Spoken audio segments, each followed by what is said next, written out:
Student, अब हम start कर रहे हैं केमिकल बॉन्डिंग में नेक्स्ट कुछ इंपॉर्टेंट टर्म्स। अभी हमने सिग्मा एंड पाई बॉन्ड पढ़ा था।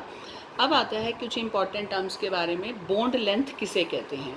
बॉन्ड लेंथ क्या होता है? The distance between centres of nuclei of two bonded atom. ये आपके दो सेंटर, ये एटम है, इसका सेंटर, इस एटम का ये सेंटर, इन दोनों के सेंटर ऑफ न्यूक्लियाई के बीच की इस डिस्टेंस को हम क्या कहते हैं? Bond length. और इसको एक्सप्रेस किया जाता है एंगस्ट्रॉन में।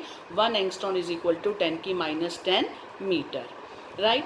अब बॉन्ड लेंथ को कौन कौन से फैक्टर्स इफेक्ट करते हैं? पहला देखिए, size of atom. Bond length will increase with increase in size of atom. क्या कहा? जैसे जैसे साइज ऑफ एटम बढ़ता जाएगा बॉन्ड लेंथ भी बढ़ती जाएगी। बॉन्ड लेंथ क्या है? ये डिस्टेंस है। अब देखो, आयोडीन का साइज सबसे बड़ा है तो H और I में बॉन्ड लेंथ बड़ी होगी। इसका साइज छोटा, इसका और छोटा, इसका सबसे छोटा। तो जिसका साइज बड़ा उसकी बॉन्ड लेंथ भी बड़ी। दूसरा, मल्टीप्लिसिटी ऑफ बॉन्ड। मल्टीप्लिसिटी का मतलब नंबर ऑफ बॉन्ड कितने हैं, मल्टीपल हैं। एक होगा तो सिंगल, दो है तो डबल, तीन है तो ट्रिपल, तो उसको मल्टीपल कहते हैं। तो बॉन्ड लेंथ कम होती जाती है, डिक्रीज होती जाती है विद मल्टीप्लिसिटी ऑफ बॉन्ड। जैसे जैसे नंबर ऑफ बॉन्ड्स बढ़ते जाते हैं। क्या मतलब? Carbon carbon single bond stronger होगा, उसकी लेंथ, बॉन्ड लेंथ ज़्यादा बड़ी होगी। स्ट्रॉन्गर नहीं, बॉन्ड लेंथ, इसकी हम बॉन्ड लेंथ की बात कर रहे हैं। तो कार्बन कार्बन बॉन्ड लेंथ बड़ी है, डबल वाली छोटी है, ट्रिपल वाली और छोटी है। तो यहाँ मैंने लिख रखा है length of carbon carbon bond are in this order. Triple वाली लेस देन डबल, डबल वाली लेस देन सिंगल। तो सबसे बड़ी कौन हो? सिंगल वाली। इसका मतलब जैसे जैसे बॉन्ड बढ़ेंगे आपकी बॉन्ड लेंथ भी कम होगी, राइट। दूसरी टर्म आती है बॉन्ड एनर्जी। पहले हमने पढ़ी बॉन्ड लेंथ, दूसरी आ रही है bond energy. Amount of energy required to break the 1 mole of bond of particular type so as to separate them into gaseous atom. एक मोल बॉन्ड को तोड़ने के लिए, मान लो आपके पास दो एटम है ए और बी, आप इस बॉन्ड को तोड़ना चाहते हैं। किसके लिए? ताकि आपके एटम जो है वो गैसियस आयन इसमें टूट जाएं। और आपका जो ये बॉन्ड है, इसको तोड़ने के लिए जो एनर्जी दी उसे हम क्या कहते हैं? Bond dissociation energy. हम खाली बॉन्ड भी बोल देते हैं, ठीक है। इसको एक्सप्रेस करते हैं किलो जूल पर मोल में। Greater is the bond dissociation energy, stronger is the bond. जितना स्ट्रॉन्गर बॉन्ड होगा उसको तोड़ने के लिए उतनी ही एनर्जी ज़्यादा देनी पड़ेगी, राइट। तो यानी बॉन्ड डिसोसिएशन एनर्जी किसी की ज़्यादा है तो हम उससे बता सकते हैं कि वो बॉन्ड स्ट्रॉन्ग रहा होगा, ठीक। इसको कौन कौन से फैक्टर्स इफेक्ट करते हैं? Size of atom. Greater is the size of atom, greater is the bond length and less is the bond dissociation energy. जितना बड़ा साइज एटम का है, जैसे हमने अभी यहाँ पढ़ा HI में, HI की बॉन्ड लेंथ इतनी बड़ी है, राइट। अब बॉन्ड जिसका साइज बड़ा है उसकी बॉन्ड लेंथ ज़्यादा है। बॉन्ड लेंथ ज़्यादा है तो यानी बॉन्ड की लेंथ ये ज़्यादा है तो बॉन्ड कमज़ोर है, इसको तोड़ना आसान है। इसके लिए हमें लेस बॉन्ड डिसोसिएशन एनर्जी चाहिए। और जिसमें साइज छोटा होगा, मान लो यहाँ पर आपका HF है, HF में इतना ही है, तो HF में बॉन्ड लेंथ छोटी है। तो इससे क्या होगा कि ये बॉन्ड इन दोनों एटम के बीच में छोटा है, यानी इन दोनों को स्ट्रांगली, ये दोनों पास पास हैं, तो इसको तोड़ना मुश्किल होगा। तो हम कह सकते हैं जिस भी एटम का साइज बड़ा होगा उसकी लेंथ बड़ी होगी बॉन्ड की, तो उसको तोड़ना आसान है, तो लेस एनर्जी देनी पड़ेगी। ऐसे मल्टीप्लिसिटी ऑफ बॉन्ड में जितने ज़्यादा मल्टीपल बॉन्ड होंगे, यानी जितने ज़्यादा नंबर ऑफ बॉन्ड्स होंगे, उतना ही उसको तोड़ने के लिए मेहनत, ताकत, एनर्जी ज़्यादा देनी पड़ेगी। जैसे ट्रिपल बॉन्ड है, फिर डबल है और फिर सिंगल है, तो सबसे कम किसको चाहिए? सिंगल। फिर डबल को ज़्यादा चाहिए और ट्रिपल को तो सबसे ज़्यादा चाहिए। नेक्स्ट आता है व्हाट इज़ बॉन्ड एंगल। ये सारी टर्म्स बता रही हूँ, इनके फैक्टर्स, ताकि हम इनको कोरिलेट कर पाएँ। ये आगे ज़रूरत पड़ेंगे आपको। What is bond angle? क्या होता है bond angle? Angle between the lines representing the direction of bond. जैसे वाटर है, वाटर में क्या होता है? O यहाँ पर है, H इधर, H इधर। ये मैंने ऐसी शेप क्यों बनाई? ये हम अगला टॉपिक स्टार्ट करेंगे हाइब्रिडाइजेशन, उसमें पढ़ोगे ये शेप क्या है और ये कैसे आई, राइट। तो इसके अंदर ये जो एंगल है, ये मैंने लिख रखा है, ये है 104.5 डिग्री। तो फिर बॉन्ड एंगल हुआ क्या? बॉन्ड एंगल क्या है?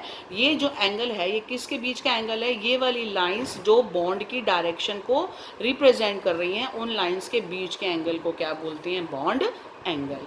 ऐसे एक टर्म आएगी बॉन्ड ऑर्डर। क्या होता है बॉन्ड ऑर्डर? का मतलब number of bonds present between two atom. दो एटम्स के बीच में कितने बॉन्ड प्रेजेंट है, वही उसका क्या कहलाएगा? Bond order. जैसे HH है, H2 मॉलिक्यूल में H और H है, कितने बॉन्ड हैं? एक, तो इसका बॉन्ड ऑर्डर हो गया एक। OO में कितने बॉन्ड हैं? दो, तो बॉन्ड ऑर्डर हो गया दो। NN में कितने बॉन्ड हैं? तीन, तो बॉन्ड ऑर्डर हो गया तीन। तो यानी बॉन्ड ऑर्डर का मतलब जितने नंबर ऑफ बॉन्ड्स हैं वही क्या कहलाएगा? Bond order. And greater the bond order greater is the stability of bond. जितना ज़्यादा बॉन्ड ऑर्डर होगा उतना ज़्यादा कंपाउंड स्टेबल भी होगा।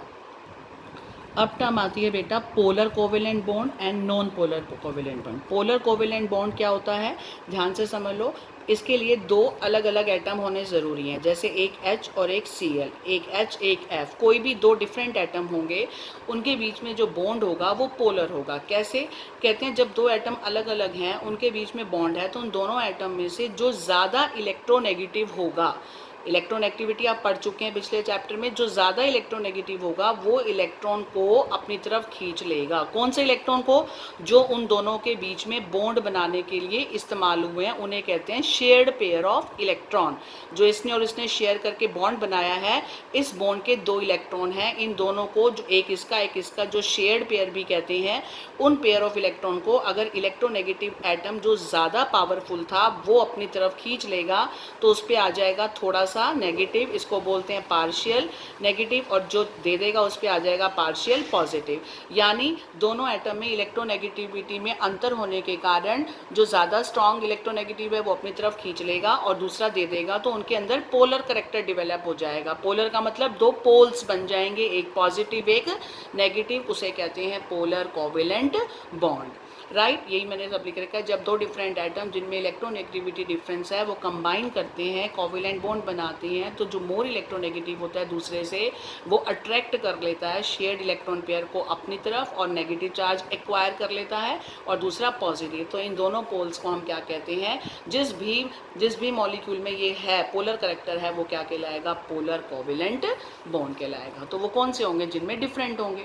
और नॉन पोलर कौन सा होगा बेटा? जिसमें सिमिलर एटम होंगे, जैसे O2 है, O और O, ठीक है, Cl2 है, Cl और Cl, इनमें क्या फ़र्क है? दोनों एक जैसे हैं तो दोनों की इलेक्ट्रोनेगेटिविटी सेम होगी, तो कोई भी नहीं खींचेगा इलेक्ट्रॉन को, क्योंकि दोनों की पावर सेम है, तो वो इलेक्ट्रॉन वहीं के वहीं रह जाएंगे। तो इनमें कोई भी पोलर करेक्टर या चार्ज डिवेलप नहीं होगा। जैसे उसमें पॉजिटिव और नेगेटिव पोल्स डिवेलप हुए थे पोलर में, ऐसा इसमें नहीं होगा, इसलिए इसे हम क्या बोलते हैं? Non polar covalent bond. और ये कौन से होंगे? जिनमें सिमिलर एटम हो और उनकी सेम इलेक्ट्रोनेगेटिविटी होती है, इसीलिए उनमें चार्ज डिवेलप नहीं होता। राइट, नेक्स्ट टॉपिक आज हम शुरू कर रहे हैं बेटा डाइपोल मोमेंट, जिसका सिंबल है mu. What is dipole moment? It is the product of magnitude of charge, चाहे वो चार्ज नेगेटिव हो या पॉजिटिव हो, Q, चार्ज को Q से रिप्रेजेंट करते हैं, and distance D between centre of positive and negative charge is called dipole moment. What is dipole moment? Mu किसके बराबर है? It is equal to Q into D. Q क्या है? Charge जो उस पोल पे प्रेजेंट है, चाहे वो पॉजिटिव लो चाहे नेगेटिव लो, ठीक है, और उनके बीच की दूरी कितनी है, डिस्टेंस, उनके प्रोडक्ट के बराबर होती है डाइपोल मोमेंट। राइट, जैसे चार्ज देखा गया 10⁻10 ESU, इलेक्ट्रोस्टैटिक यूनिट, चार्ज की यूनिट होती है, और डिस्टेंस देखा गया 10⁻8 सेंटीमीटर। तो टोटल क्या हो गया? इन दोनों को मल्टीप्लाई कर दिया Q इंटू डी को, तो क्या आ गया? म्यू, वो आया 10⁻18 ESU सेंटीमीटर। इस पूरी क्वांटिटी को 10⁻18 ESU सेंटीमीटर क्वांटिटी को कहते हैं डिबाई। डिबाई ने डिस्कवर की थी इसलिए उसके नाम से आता है, उसका सिंबल डालते हैं कैपिटल D, तो हम लिख सकते हैं 1 डिबाई या capital D is equal to 1 into 10⁻18 ESU centimetre. Clear हो गया? अब ये डाइपोल मोमेंट समझ में आ गया। डाइपोल मोमेंट म्यू क्या है? Product of charge into distance है। राइट, चार्ज तो बराबर होता है, सिर्फ साइन अलग होगा। जैसे अभी हमने यहाँ पढ़ा, ये पॉजिटिव है नेगेटिव है, अमाउंट तो सेम होगा लेकिन साइन अलग अलग हो जाएगा। तो आप कोई भी चार्ज ले सकते हो और उसको डिस्टेंस से मल्टीप्लाई कर देंगे तो डाइपोल मोमेंट आ जाएगी। अब डाइपोल मोमेंट की खासियत क्या है? पहला, डाइपोल मोमेंट एक वेक्टर क्वांटिटी है, यानी इसका मैग्नीट्यूड और डायरेक्शन दोनों होते हैं। इसको हम रिप्रेजेंट करते हैं एरो से, विद टेल होनी चाहिए, ये है एरो, ये मैंने एरो बना रखा है। पीछे वाली जो टेल है, टेल होनी चाहिए पॉजिटिव सेंटर की तरफ, और ये जो हेड है ये होना चाहिए pointing towards negative centre. Head का आना चाहिए पॉइंटिंग टुवार्ड्स नेगेटिव सेंटर। ये इसको रिप्रेजेंट ऐसे करते हैं, देखो H और Cl है, मुझे पता है ये पोलर कोवेलेंट बॉन्ड है क्योंकि दोनों अलग अलग एटम है, तो ये डाइपोल मोमेंट रिप्रेजेंट मैं कर रही हूँ। ये होगी टेल, टेल को ऐसे रिप्रेजेंट करते हैं, टेल होगी पॉजिटिव सेंटर की तरफ और हेड हो गया नेगेटिव की तरफ। इसकी डाइपोल मोमेंट देखेगी 1.03 डिबाई। डिबाई क्या है, यूनिट है किसकी, डाइपोल मोमेंट की। तो greater is the electronegativity difference between two atom, greater will be the dipole moment. तो कुल मिलाकर जितना ज़्यादा इलेक्ट्रोनेगेटिव एलिमेंट यहाँ होगा उस हिसाब से डाइपोल मोमेंट भी बढ़ती जाएगी। जैसे मान लो इन तीनों में से किसकी ज़्यादा होगी, आप कहेंगे HF की। क्यों, क्योंकि फ्लोरीन सबसे ज़्यादा इलेक्ट्रोनेगेटिव है, तो HF की है 1.78, फिर इसकी और फिर इसकी। तो सबसे स्ट्रॉन्ग किसकी है, HF की, क्योंकि फ्लोरीन सबसे ज़्यादा इलेक्ट्रोनेगेटिव है। ठीक है, ये तो हो गए दो एटम की बात की। अगर दो एटम में देखा जाए तो आपको किसकी ज़्यादा बतानी है, राइट। अब हम करेंगे अगर एटम की संख्या 2 से ज़्यादा हो। मान लो अगर पॉली एटॉमिक मॉलिक्यूल है, मीन्स उसमें मोर देन 1 पोलर बॉन्ड है, एटम ज़्यादा होंगे तो पोलर बॉन्ड भी ज़्यादा होंगे, तब उनकी म्यू कैसे निकालेंगे, then mu is equal to resultant of the, हम क्या देखेंगे, उनकी जो म्यू है वो रिजल्टेंट होगी किसकी, resultant dipole moment of all the individual bond, right. For example mu of water, पानी की जो देखो 1.84 डिबाई है, which is equal to resultant dipole moment of 2OH bond. पानी क्या है, HOH, इसमें कितने पोलर बॉन्ड हैं, ये है OH और एक OH। इन दोनों में से कौन ज़्यादा इलेक्ट्रोनेगेटिव है, ऑक्सीजन, तो एरो ऐसे जाएगा और ये भी ऐसे जाएगा। तो इनकी जो डाइपोल मोमेंट निकालेंगे वो क्या करेंगे, रिजल्टेंट डाइपोल मोमेंट होगी 2OH बॉन्ड की। तो ऐसे ही हम सबकी डाइपोल मोमेंट स्टडी करेंगे कि किसकी कितनी होगी।